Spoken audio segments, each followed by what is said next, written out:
ಆತ್ಮೀಯ ವಿದ್ಯಾರ್ಥಿಗಳೇ, ಈಗ ಆಯತದ ಪರಿಭ್ರಮಣ ಸಮಮಿತಿಯನ್ನು ತಿಳ್ಕೊಳಕತ್ತೀವಿ. ಇದಕ್ಕೆ ಮೂರು ಅಂಶಗಳನ್ನು ನಾವು ತಿಳ್ಕೊಬೇಕು. ಒಂದು ಪರಿಭ್ರಮಣ ಕೇಂದ್ರ, ಪರಿಭ್ರಮಣ ಕ್ರಮ, ಪರಿಭ್ರಮಣ ಕೋನ. ಇದ್ರ ಪರಿಭ್ರಮಣ ಕೇಂದ್ರ ಯಾವುದಪ್ಪ ಅಂತಂದ್ರೆ ಈ ಆಯತಕ್ಕೆ ಕೇಳದಂತಹ ಈ ಕರ್ಣಗಳದಾವಲ್ಲ, ಕರ್ಣಗಳ ಛೇದನ ಬಿಂದುವೇ ಅದರದ್ದು ಪರಿಭ್ರಮಣ ಕೇಂದ್ರ. ಈಗ ಮುಂದೆ ನಾವು ಇದನ್ನು ಸುತ್ತಿಸ್ಕೊಂತ ಹೋಗೋಣ.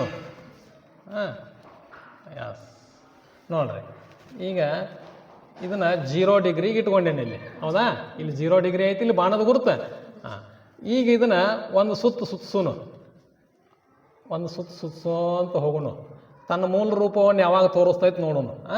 ಎಷ್ಟು ಡಿಗ್ರಿಗೆ ಬಂದ ತನ್ನ ಮೂಲ ರೂಪವನ್ನು ತೋರಿಸ್ತೈತಿ ನೋಡ್ರಿ. ಈಗ ತನ್ನ ಮೂಲ ರೂಪಕ್ಕೆ ಬಂತ, ಹೌದಲ್ಲ?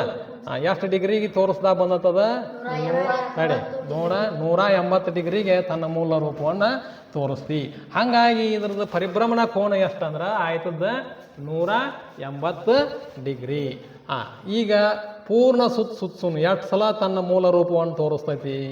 ಈಗ ಒಂದು ಸಲ ತೋರಿಸೈತಿ, ಮತ್ತು ಹೊಳ್ಯದ 360 ಡಿಗ್ರಿಗೆ ಬಂದಾಗ ಮತ್ತೆ ತನ್ನ ಮೂಲ ರೂಪವನ್ನು ತೋರಿಸ್ತೈತಿ.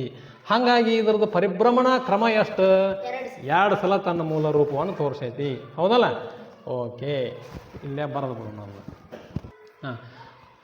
ಆಯತದ ಪರಿಭ್ರಮಣೆಯ ಕ್ರಮ 2, ಪರಿಭ್ರಮಣ ಕೋನ 180.